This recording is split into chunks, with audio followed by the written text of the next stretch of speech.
Hi guys, welcome to my channel. My channel is all about travel tips as well as news commentator. So if these are the topics that interested to you, please go ahead and subscribe and comment. Today I'm gonna take you guys to a tour of Korea. Not just the K-pops and BTS thing that most of you have already heard of. It's a more relaxed side of Korea, which is the National Museum of Korea. Simply because it's a great museum to go to and it's free. I mean, who would want to go to a free museum, right?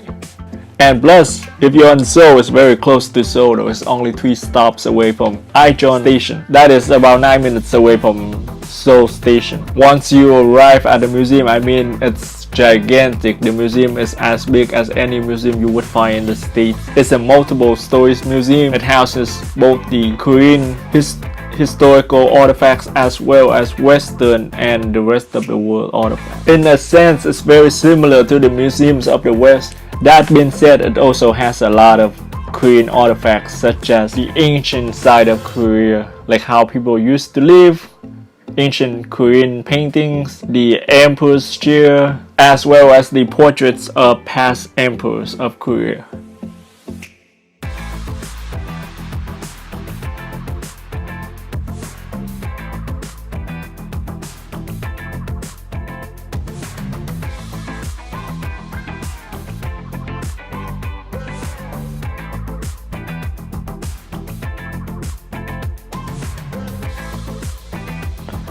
After spending a few hours at the National Museum of Korea and seeing so many ancient artifacts, sculptures, paintings, we decided to move on to a new attraction in Seoul, which is a fishery market. Not really a place to visit, but in this case it is. And the market that we've been to is called Noryeonjin Fisheries Wholesale Market, one of the biggest fishery market in Seoul, a similar version to that of the Tsukiji market in Japan. And this place, I mean, is enormous. It has 2-3 stories and it has all kind of fish and seafoods that we can think of. I mean, virtually anything from the ocean that swim and are edibles are been selling here, and they are very fresh too. Similarly to other seafood markets in Asia, you can bargain with the sellers. And in our case, we bought a big fish for dinner for about 30,000 won. The convenient thing about this seafood place is that there are stores that operate jointly with the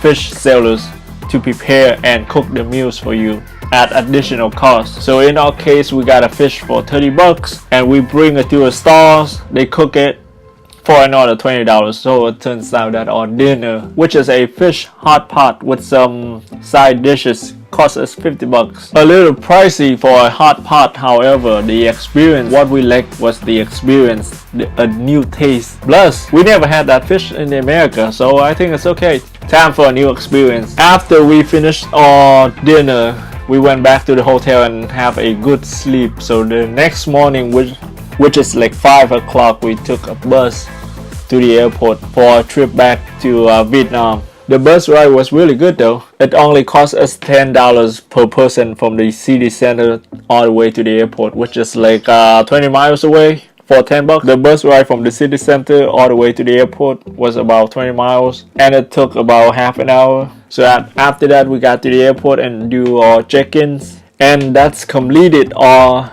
trip to Seoul. The next time around, we would do more trips on our vacation to Europe and London. So that's it guys, thank you for watching. I hope you guys enjoy my travel vlogs to Seoul, South Korea.